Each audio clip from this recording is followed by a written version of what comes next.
So coming to the favorite topic of us like developers is technology and frameworks. So in general, a web app is basically HTML5, CSS, and JavaScript. So just to clarify what the roles of these three technologies are, HTML5 is just to get the layout of the page done. So it's nothing to do with what kind of style you have, what kind of behavior you have. Styling should be taken care by CSS always. No styling should be mixed with HTML. It has to be separately in CSS. When you add a behavior like on click, do this, on doing something, go to the server, come back with data and do something. That all interaction or a behavior should be done in JavaScript. So this is one of the best practices should be followed. Like HTML should do what it is supposed to do. CSS should do the styling. JavaScript should do the presentation. This concept is called an unobtrusive web development. Yeah. So these are basically three important components to get the UI up and running, and we should follow this to make sure the app is working well. So coming back to frameworks, there are a few frameworks like JQTouch, jQuery Mobile, SenchaTouch. These are the famous ones. There are I think 9 or 10 other frameworks which you can browse through. So we are basically sharing our experiences. We use JQTouch, we use jQuery Mobile, and all of them have their pros and cons. But I think jQuery Mobile stands out at least from the list of frameworks we have. So JQTouch is basically currently constrained only to iOS. It doesn't work on Android or Windows Phone 7. And it beats the purpose of developing a web app, right? Web app is to make sure it's supported on all kind of devices. If you use a framework which works only on iOS, then you are beating the purpose. So that's jQuery Mobile. It has a long list of browsers which it supports. iOS, Safari on a laptop or on a mobile, then IE and other things. It's a big list. I think 8 platforms. If you go to their site, you can see there. And they have a mantra called as write less, do more. So you write very less code and you see a lot of things coming out of it. So it's an easy way to learn and maintain your code also. SenchaTouch is also again a good framework, which few things which we didn't find is, like if you want to, we give an example, right? Clicking on a button, you have to flip it. In case of jQuery Mobile, just an attribute setting to HTML DOM element. In case of SenchaTouch, you need to write a JavaScript and use their APIs, of course, to flip it, but still you have to write some JavaScript code. So still more code compared to jQuery Mobile. And one of the reasons behind this is the base on which these platforms are built.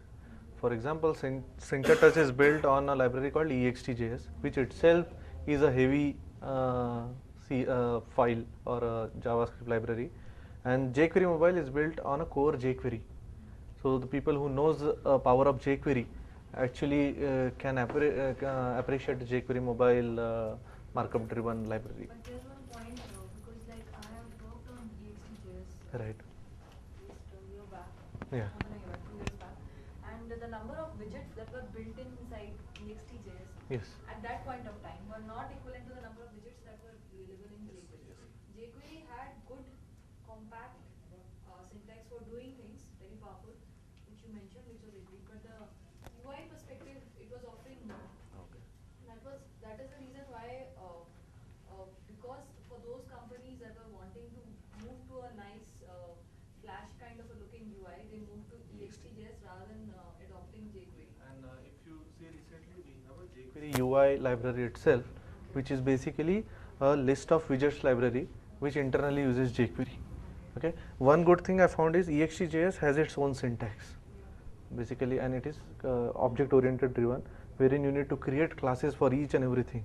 So the learning curve for ext.js is more than jQuery, and if you see current internet market where most of the websites are using, they are using jQuery because of the simplicity.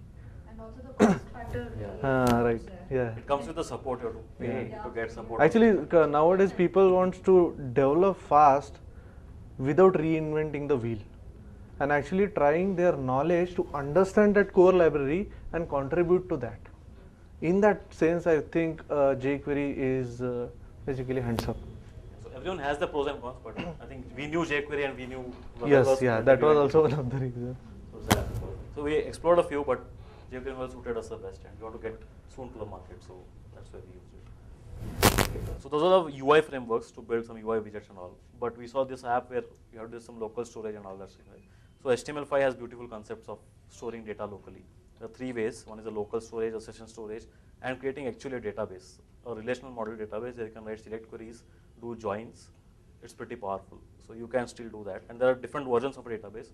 We'll cover that in some time. So these are few concepts that are used for the data storage. And HTML5 also has a concept of application cache, which is used for offline mode, where it makes sure all your JavaScript code, CSS code, and everything works when you're not online also. So we'll again go through these examples once we have a demo from jQuery mobile. So we'll flow like this. We'll create. Pranav will take some inputs, examples of jQuery mobile, creating a simple page, how to do it, and we'll show. We have developed a very simple app, a phone book app.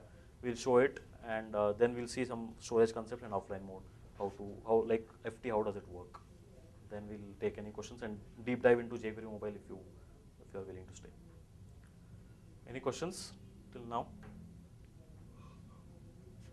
Okay, cover jQuery. Hi everybody, myself Pranav.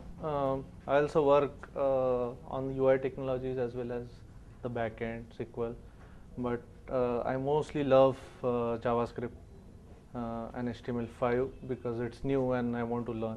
And one more important thing I like is to share and basically getting, because even we feel that we know a little because the kind of market or the kind of web applications are getting developed. You need to know more, you need to explore more, and you need to apply them, right? So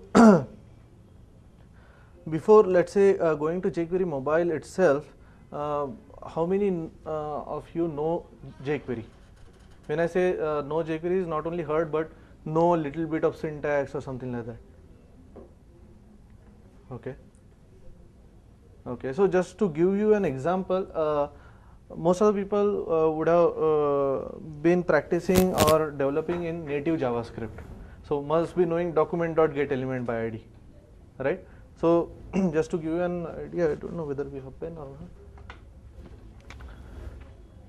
Whatever the document.getElement by ID you do here, let's say this is ID, the equivalent to this is nothing but in jQuery dollar of, let's say, hash of this ID.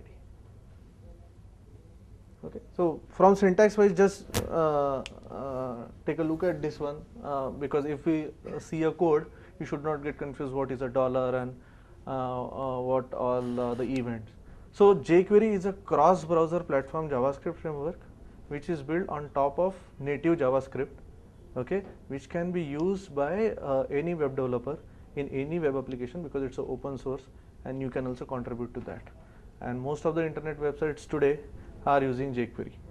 Okay, how many of you knows HTML5? Okay, you know. I mean, what you have used in HTML5?